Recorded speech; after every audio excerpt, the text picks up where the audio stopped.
Hello ladies and gentlemen, my name's Shadowwraith, and today I'm going to be going over my picks for the top 5 first-rate factions. Now, by factions, I mean no allies included. So, it's not going to be, say, Rivendell with Lothlorien or something like that. It's them on their own, standalone factions. Okay, and I'll give my reasoning behind each one. But obviously this is my opinion, and this is coming from events that I've been to, as well as looking at data from other events that I have not attended, and kind of coming up with my own conclusion who I think the top 5 strongest factions are. So, the first rate. I will be bringing out another video, possibly covering the rest of the first rate armies, or possibly even covering second rate and third rate. But I think third rate would be pretty obvious. And this will not be including Legendary Legions at this point, because when I say one faction, I'm talking one faction from the army books. So, jumping straight in. My number 5 slot goes to Barad-dûr. Now, Barad-dûr is quite interesting because its army bonus is all about the Dark Lord Sauron. Now, he is 400 points, which is a massive investment. But he is also hard as nails. And the army bonus basically lets Sauron take 24 models in his warband. So you basically only really need one hero. 2 maybe, 2 max. And you do not count as broken until Sauron has 2 or fewer wounds remaining. And that is pretty big, because orcs don't have a lot of courage, and being broken is obviously a bad thing. But the fact that you can lose most of your army and not count as being broken, whilst it just gives you a chance to break the enemy, because you can really invest in having that one big powerful hero. Because the downside to having a lot of points sunk into one model is you don't need to lose that many models to then be broken, and that gives your opponent a load of victory points, and you start taking courage tests, and it's not good. Not only that, you don't have to take Sauron. In bigger point games, you can, and I have seen him do well.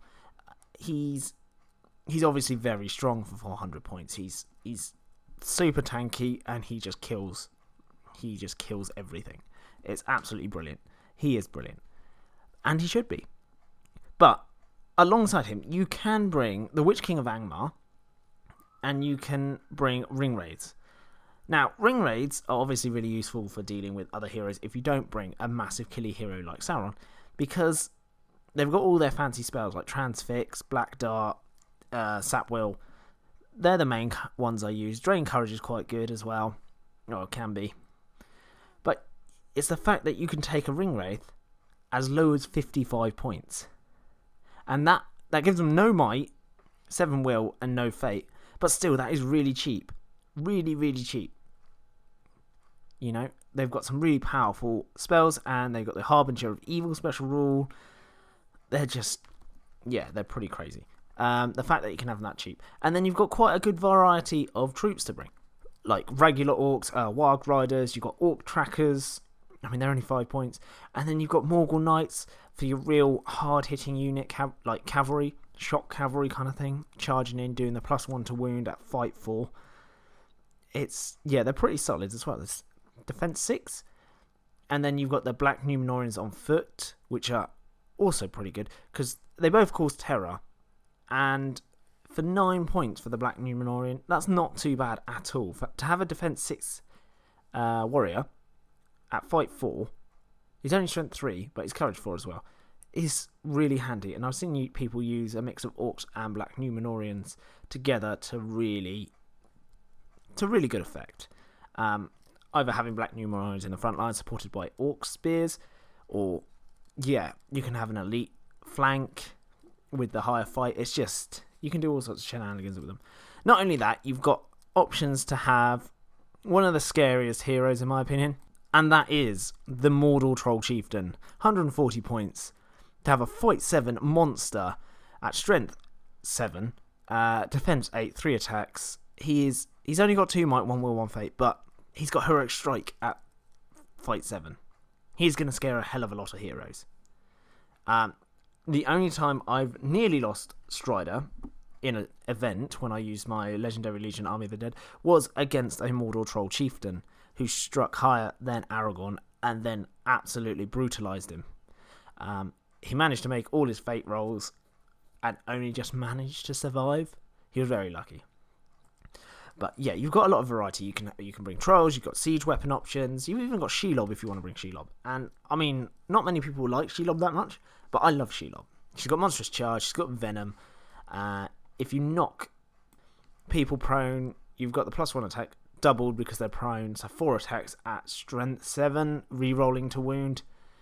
She can be pretty crazy, and then she can catch people in her web, which is a brutal power attack.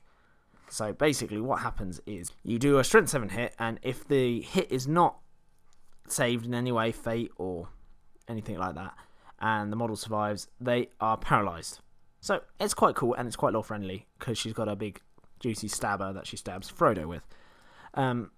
And she's an awesome model. Pain to put together. Just to warn you, if you do pick her up, she is a massive pain to put together, but worth it because she's a gorgeous model. You've also got the Orc Shaman if you really want to have Fury and another Transfix in there, but I'd probably stick with a Wraith for the Transfix. Now, jumping into the number 4 slot, I've given it to Khazad-dûm. Now, Khazad-dûm I really like. I might be a bit biased because I really do like Khazad-dûm, but they've got a cracking army bonus which lets you reroll 1s to wound. And alongside that, they're all tough as nails. They're all dwarves. They're all pretty much defense 7 if you give them shields and stuff like that.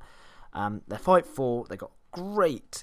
Their basic warriors are fight 4, and you have access to strength 4 at +1 to wound with Burly, with the Khazad Guard, upgrading them to Hearth Guard, which I do. They are quite expensive because they go up to 13 points a model, but at defense 7, strength 4, +1 to wound Burly, because they've got two-handed axe. And bodyguard as well, don't forget that. And they're courage 4, which is higher than the average warrior model. They're usually around the 3 mark. They've got some interesting units. So you've got Iron Guard, so you've got the option to have 2 attacks, but they're quite expensive. You've got the Shield Bearer for 60 points, who's a minor hero, and they get free heroic combat every turn. Pretty much, if they're within 3 inches of a hero model who's engaged in combat. They have to join that combat, but still, that's free heroic combats. So you can really get your dwarves moving if you utilise shield bearers. What they do lack is obviously cavalry, so they don't have any access to movement 10. They're all movement 5, so they're slightly slower than the average infantry, but if you utilise heroic combat, you can get around that. Plus, they do have access to shooting with their rangers and their ballistas. So there is ways around it. And on top of that, they've got some really wacky units, like the Vault Warden team, 25 points. And the Iron Shield guy is defense 9, which is nuts. And he's immune to being barged or hurled and cannot be affected by rend. So if you get them into a troll or a monster, you can tie him up. If you get a couple of them in and you get a 3-point trap on a troll, that troll can't really do anything. It can try and get through defense 9. And it might. It's a good chance it will, because it's strength, 7? So only need 5s, but still, it makes them a hell of a lot tougher. And they've got very strong heroes. So you've got Durin, who, for 160 points, he's defense 9. He's fight 6, strength 4, defense 9. Nuts. 3 attacks, 3 wins, courage 6, and they got 3 might, 3 will, and 1 fate. And he comes with strike, defense, and challenge, so he's tough as nails. I've used defense quite a lot on him, because if I get Strider in on him, I'll just heroic defense. Or Azog, heroic defense. But the strike is handy as well. It's always good to have strike. As well as that, he's got Durin's axe, which is a Master Forge 2-handed axe. And additionally, he may reroll a single dice when making dual rolls. That's amazing. And then you can reroll a priority roll with the Ring of Durin once per game. It's handy. I haven't really utilised it too much yet. I've tried, and it's failed for me so far. And he comes with an inbuilt fate save of a 6+. So you can take... They have to get through your armour, then your fate, and then you've got, your fury save. At the end, 6+ fury save. He comes with a Warhorn as well, and it gives him terror. So everyone's +1 courage if you bring this bad boy. So they're all like courage 5, which is awesome against Army of the Dead. They're just pretty solid all round. Just not quick, that's all. You have to try and shoot your opponent as you try and get into combat with them. Then we are going into the number 3 slot, which I have given to Moria. Now, Moria are very common for me to see at events. They're really strong because if you bring a Balrog, and he's 350 points for a fight 10 monster, absolutely crazy. 4 attacks, strength 9, defense 9, 10 wounds, courage 7, and he's got 10 will, so he's going to be hard to paralyze or transfix or anything like that. He gets a heroic combat for free. He sets things ablaze with his whip. He can whip like annoying support characters like Galadriel into base contact with him, so he can chop her head off. He's absolutely brutal. On top of that, he's got a 12-inch aura that make all friendly Moria goblins pass their courage test automatically. So they don't care if your ghosts cause terror. They don't care anything like that. They don't care when they get broken, as long as they're within 12 of the Balrog. That is a massive buff to have. Moria's army bonus comes with, they get +1 to their fight value if the model's trapped that they're fighting. Can be handy. And they've got so many different ways to play.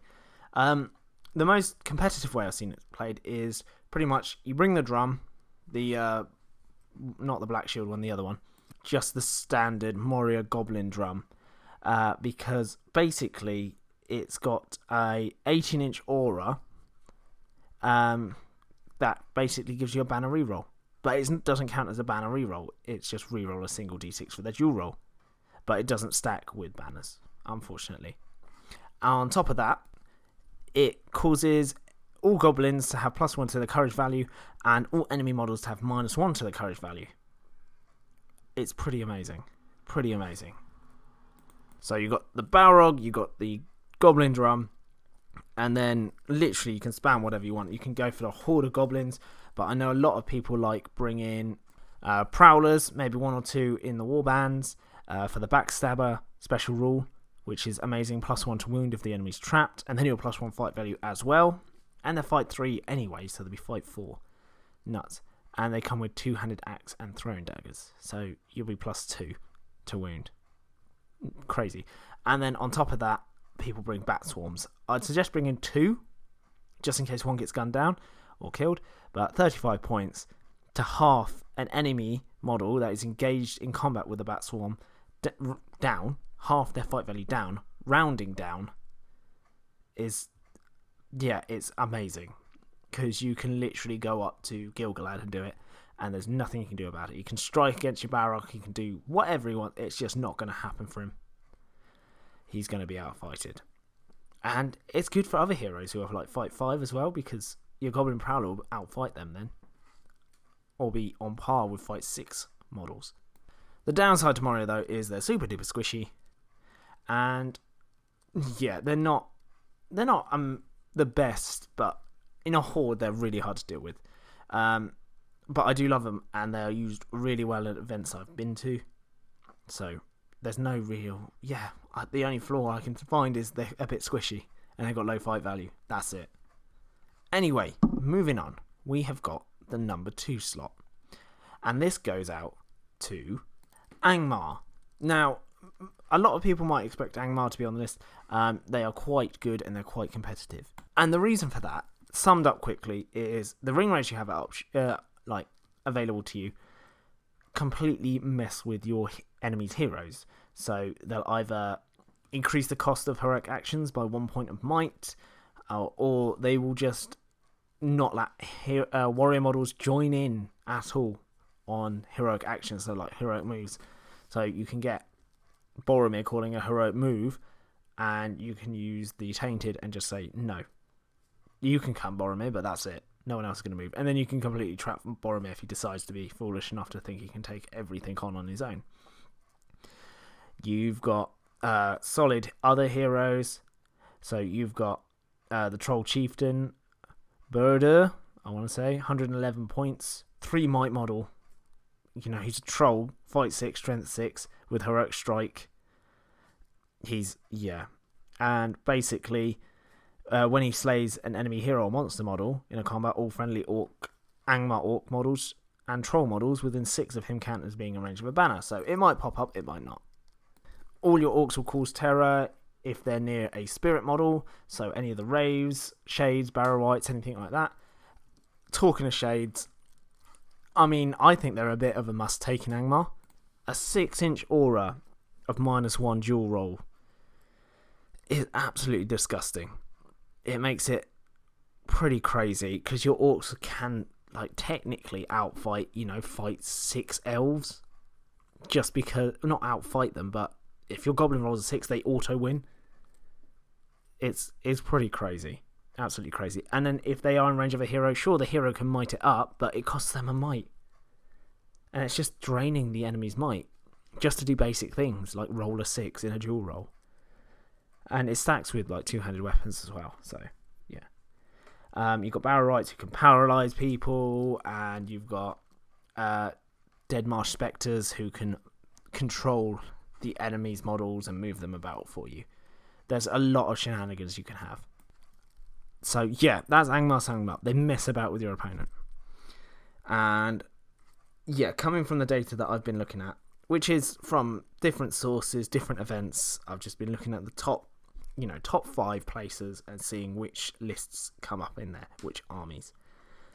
So, the number one, and it hurts me to say it, because, I mean, they upset me. It goes to Rivendell. Now, the reason Rivendell upset me is because they have absolutely annihilated me when I first started playing. We had pretty much everyone when it first came out, the Middle-earth strategy battle game, at my club, and they jumped on Rivendell. So I had a group of friends, more like a group of friends in the club, and they all jumped on Rivendell. I want to be elves. I want to be fight ridiculous. I want to be super awesome. I want to have armor. I want to have the best heroes. Yeah, they're really strong. Now I'll give a brief, overall summary of Rivendell, but I have done an army review, which I will link in the description down below, if you really want to know how horrible Rivendell can be. But you've got your army bonus, so whilst within 6 of the army leader, friendly Rivendell models may reroll failed hit rolls when making shooting attacks in the turn in which they did not move, because elves needed more help to hit better in shooting. You've got powerhouses like Gil-galad, who's 170 points, which isn't that expensive. He's cheaper than King Elisar. Sure, Elisar counts as a banner, and he's got his 4+ to wound lightsaber, but, I mean, Gil-galad, he's fight 9, strength 4, defense 7. That's without a shield, so he's defense 8 with a shield, so a 5-point upgrade. 3 attacks, 3 wounds, courage 7, 3 might, 3 will, but only 1 fate. So there is the difference there. And obviously, King Elisar has Mighty... is it Mighty Hero? Yeah, I'm pretty sure it's Mighty Hero. So they 3-point of might every turn. He's got his own version of a lightsaber, which is an elven-made spear, and it gives him +1 to his wound rolls. That's nuts, because he's strength 4. And he's got pretty much every heroic action you can think of. So resolve, strike, strength, defense, challenge. So my 2 favourites are in there. You can give him a horse for 10 points, and do, because he goes up to 4 attacks on the charge. Knocking prone, 8 attacks with +1 to wound is disgusting. And then 4, a tiny 1 point. The point of a shield for an elf warrior. You can upgrade elf warriors to be Kingsguard, and that increases their fight value to fight 6, which is the same as Aragorn, Boromir, a lot of the big named heroes. Mind you, he's a hero legend, so you could technically have 18 of these bad boys. And then he's got Lords of the West as well, which lets you reroll a single dual roll and a single wound roll. So yeah, you can see why he's quite strong. I mean, I've managed to kill him. He's fine, I can deal with him, but he's just really, really strong. Then you've got Elrond, who can manipulate the priority dice depending on how many insight or foresight he has at the start of the game, which you determine by rolling a d6, and you can use it to modify your priority dice by +1 or -1. So you can use like 3 of your insight to then win priority if you need to, which is really, really, really, really strong. He's got Wrath of Brunnion, which is an amazing spell as well, and Renew, which is actually really strong. Yeah, he does other shenanigans, but I'm not getting into it. You've got Glorfindel, you've got, you know, Círdan, which everyone went nuts over. Even the High Elf captains are pretty good. They're quite expensive, though, so it's up to you. I'd rather just get the bigger named heroes. But yeah, there's loads of shenanigans. And then you've got the Knights, which for 21 points, they come with a lance and a bow and a hand and a half elven made sword. Yeah, it's crazy. And they've got expert ride on woodland creature. So they've got a lot of toys to play with. And every single event I've ever been to, every single event has Rivendell there. Rivendell is always there in some shape or form. And a lot of the events, Rivendell have placed in the top 3. So they are a massive contender. They are really strong. They've got high courage, high fight, and they've got high defense. You know, for 9 points, so 10 points a model to give them a shield, they can be defense 6. You know, at fight 5. They're really strong. So, anyway, that was my cheeky little list. Tell me now in the comment section down below what you thought of these, and if you think I've missed any out, because I definitely have. These are only 5, and I just picked them out. They're not, there are a lot of lists that are still top tier that I haven't put in, but I only did 5 to just make it easier for me. Otherwise, I do like a top 10, which I can do if that's what people want, because I haven't included any of my factions in there that I love. So, Farharad, and I think they're top tier. I bring them to events, so I must think they're top tier. Anyway, thank you ever so much for listening. And if you enjoyed the video, please do give it a like, so I know people want to hear this kind of stuff. And you might as well subscribe at that point. I'm only joking. Even if you don't subscribe or like the video, I still hope you have a fantastic day. And I'll see you in the next video. Goodbye.